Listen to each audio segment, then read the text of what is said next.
اللہ اللہ اللہ اللہ اللہ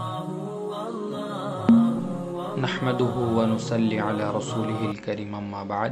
سلسلے دروس سیرت النبی صلی اللہ علیہ وسلم کی پچھلی ویڈیو میں ہم نے بات کی تھی کہ نبی صلی اللہ علیہ وسلم جب 20 سال کے ہوئے تو کیسے آپ اپنے علاقے اور معاشرے کی سوشل ایکٹیویٹیز میں حصہ لیتے تھے، ظلم کے خلاف لڑتے تھے اور ایک محنت والی زندگی گزارتے تھے۔ چنانچہ اس ویڈیو میں ہم بات کریں گے کہ نبی صلی اللہ علیہ وسلم نے ملک شام کا دوسرا سفر کیا۔ ایک سفر تو آپ نے اپنے چچا ابو طالب کے ساتھ کیا تھا اور دوسرا سفر آپ کی عمر جب 25 سال کی ہوئی تو اس وقت کیا تھا۔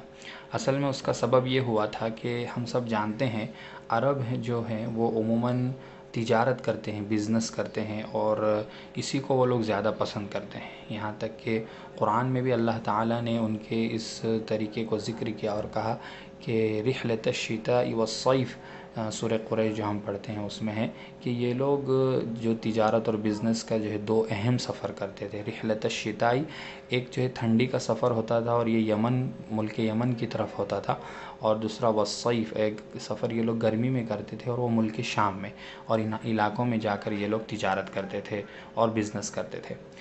تو ایک کامیاب بزنس مین کے لیے 3 جو ہے صفت بہت ضروری ہے۔ ایک تو صدق یعنی سچا ہونا، امانت داری اس کے اندر ہونا۔ تو ہمارے نبی صلی اللہ علیہ وسلم تو الصادق الامین کے نام سے مشہور تھے، یعنی آپ سب سے زیادہ سچے اور سب سے زیادہ امانت دار تھے۔ اور تیسری چیز جو ہے وعدہ وفا کرنا، یہ بھی ایک بزنس مین کے لیے بہت ضروری ہے۔ تو یہ تینوں صفات ہمارے نبی صلی اللہ علیہ وسلم بہت اچھی طریقے سے پائی جاتی تھی۔ رہا وعدہ وفا کرنا تو سنن ابی داؤد کی روایت نمبر 4996 ہے۔ عبداللہ بن ابی الحمزہ کہتے ہیں کہ بایعت النبی صلی اللہ علیہ وسلم ببیع، کہ میں نے نبی صلی اللہ علیہ وسلم سے ایک تجارت کا معاملہ کیا تھا قبل ان یبعث، آپ کے نبی بنائے جانے سے پہلے۔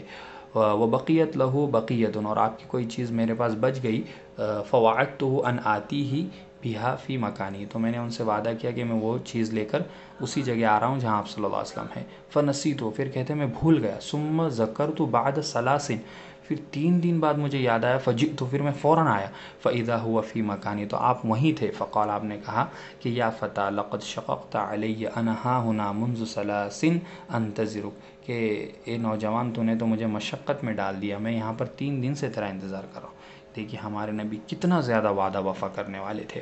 اسی طرح ابو داؤد ہی کی روایت 4836 عن السائب، سائب کہتے ہیں کہ اتیت النبی صلی اللہ علیہ وسلم، میں آپ صلی اللہ علیہ وسلم کے پاس آیا، فجعلوا یثنون علی ویذکرونی، کہ لوگ یثنون علی ویذکرونی، کہ لوگ میری تعریف کرنے لگے اور میرے بارے میں بتانے لگے۔ تو آپ صلی اللہ علیہ وسلم نے کہا نا اعلمکم، میں تم میں سب سے زیادہ ان سے واقف ہوں۔ تو میں نے کہا ہاں صدقت ابی انت و امی، میرے ماں باپ آپ پر قربان، آپ نے سچ کہا۔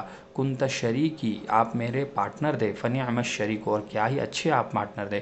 کنت لا تداری ولا تماری، نہ آپ باتوں کو ٹال مٹول کرتے تھے اور نہ ولا تماری، اور نہ آپ جھگڑتے تھے۔ یہ ہمارے نبی صلی اللہ علیہ وسلم کا بعثت سے پہلے حال تھا کہ آپ سچے تھے، امانت دار تھے، وعدہ وفا کرتے تھے، اور یہ صفات جو ہے عام لوگوں میں جو ہے مشہور تھے کہ یہ ہمارے نبی صلی اللہ علیہ وسلم ایسے ہیں۔ اور دوسری طرف حضرت خدیجہ رضی اللہ عنہا تھی، جو کہ ہمارے نبی صلی اللہ علیہ وسلم کی ایک طرح سے رشتہ دار ہی لگتی تھی، کیونکہ جو قصی ہمارے نبی صلی اللہ علیہ وسلم کے 5ویں دادا ہیں، وہی خدیجہ رضی اللہ عنہا کے 4تھے دادا تھے۔ تو اس طرح جو ہے یہ ہمارے نبی صلی اللہ علیہ وسلم کی چچا زاد بہن تھی، اور یہ بڑی شریف النفس تھی، یعنی شریف مزاج تھا، پاکیزہ اخلاق تھے، طاہرہ کے نام سے تو یہ سارے عرب میں مشہور تھی، اور بڑی مالدار بھی تھی، اتنی مالدار تھی کہ سیرت النبی جو علامہ شبلی نعمانی کی کتاب ہے، انہوں نے علامہ ابن سعد کے الطبقات الکبریٰ سے نقل کیا کہ ایک طرف پورے قافلے کا پیسہ اور مال ہوتا تھا، اور اتنا ہی اکیلی حضرت خدیجہ رضی اللہ عنہ کا مال اور پیسہ ہوتا تھا۔ تو جب حضرت خدیجہ رضی اللہ عنہا نے یہ سب نبی صلی اللہ علیہ وسلم کے بارے میں سنا، تو چونکہ یہ بزنس کرتی تھی، لوگوں کو اپنا پیسہ دے کر بھیجتی تھی کہ آپ میرا پیسہ لے کر جاؤ، جو بھی فائدہ ہوگا اس کا اتنا % آپ کو دیا جائے گا۔ تو انہوں نے ہمارے نبی صلی اللہ علیہ وسلم کو بھی یہ جو ہے آفر کی اور کہا کہ ہم نبی صلی اللہ علیہ وسلم کو ہمارا خدیجہ رضی اللہ عنہ جتنا لوگوں کو دیتی ہے اس سے زیادہ بڑھا کر دے گی.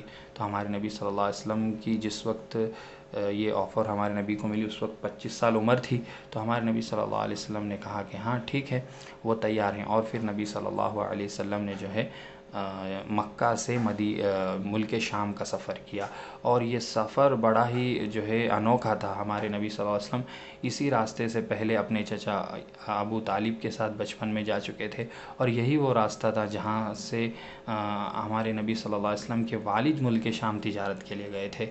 اور راستے میں آپ نے مدینہ کی بھی زیارت کی جس کو اس وقت یثرب کہا جاتا تھا اور جو ہے آپ نے مدینہ کی زیارت کی اور آئندہ جو ہے مدینہ ہی آپ کا جو ہے مرکز بننے والا تھا. چنانچہ ہمارے نبی صلی اللہ علیہ وسلم جب ملک شام پہنچے تو وہاں پر ایک درخت کے نیچے ہمارے نبی صلی اللہ علیہ وسلم جو ہے جا کر بیٹھ گئے.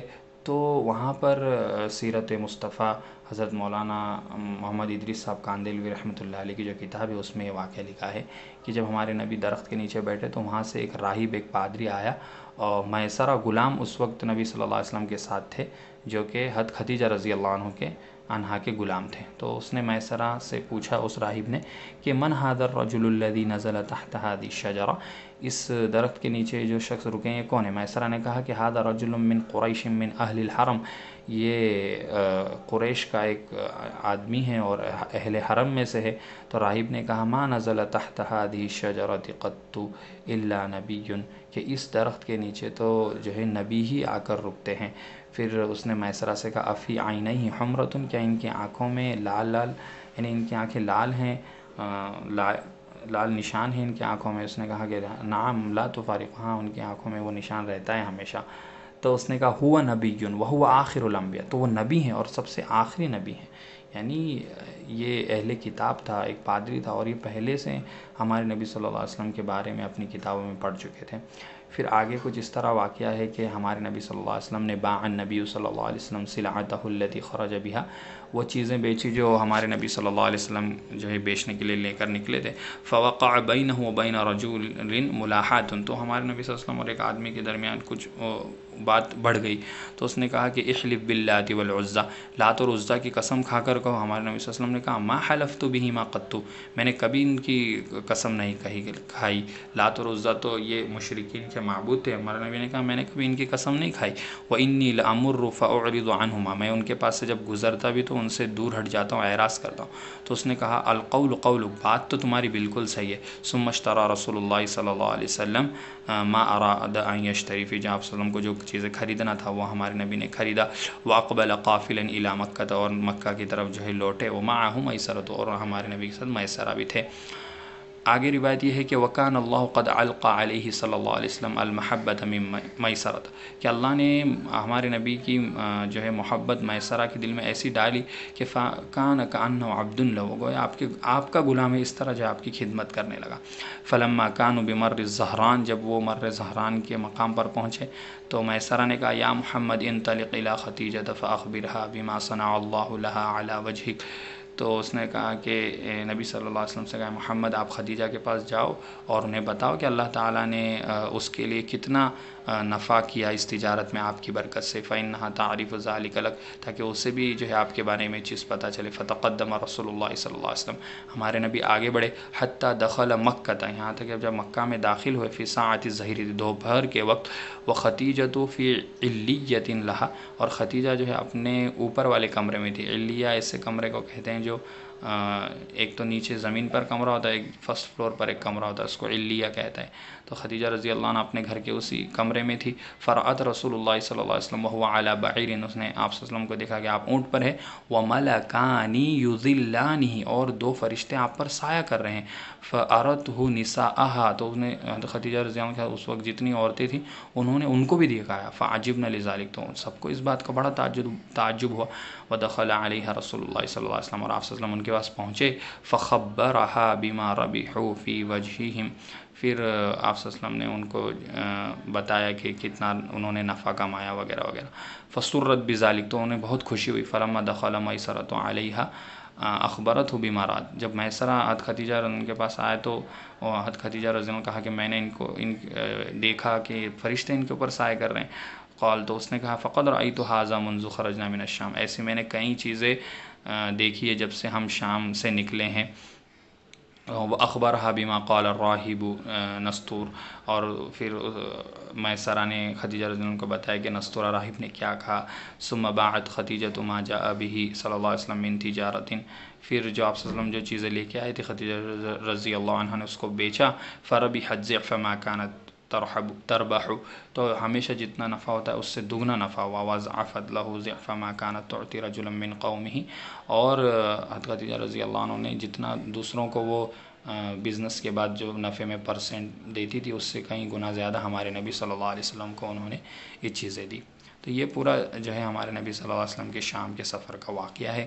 اب اس میں ہمیں کئی چیزیں سیکھنے کی ملتی ہیں۔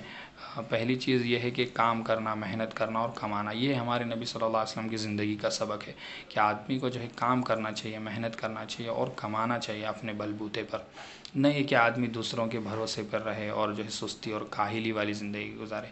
دوسری چیز ہے بزنس ان اسلام، کہ اب ہمارے نبی صلی اللہ علیہ وسلم اور عرب بزنس کرتے تھے اور ہمیشہ بزنس میں ہی زیادہ نفع ہے، اور آدمی کو ہمیشہ بزنس ہی کرنا چاہیے، تجارت کو ہی ترجیح دینا چاہیے، نہ یہ کہ آدمی کسی کے پاس نوکری کرے یا کسی کا ماتحت بن کر رہے۔ جائز تو یہ بھی ہے لیکن زیادہ بہتر جو ہے بزنس ہے۔ اسلام نے بھی بزنس ہی کو زیادہ جو ہے اہمیت دی ہے اور اسی کی جو ہے ترغیب دی۔ ہمارے نبی صلی اللہ علیہ وسلم خود بزنس کرتے تھے اور اس کی بڑے فضائل بھی حدیث میں آئے ہیں کہ التاجر الصدوق، جو سچا تاجر ہوگا، امانت دار تاجر ہوگا، وہ کل قیامت دن انبیاء، صدیقین اور شہداء کے ساتھ ہوگا۔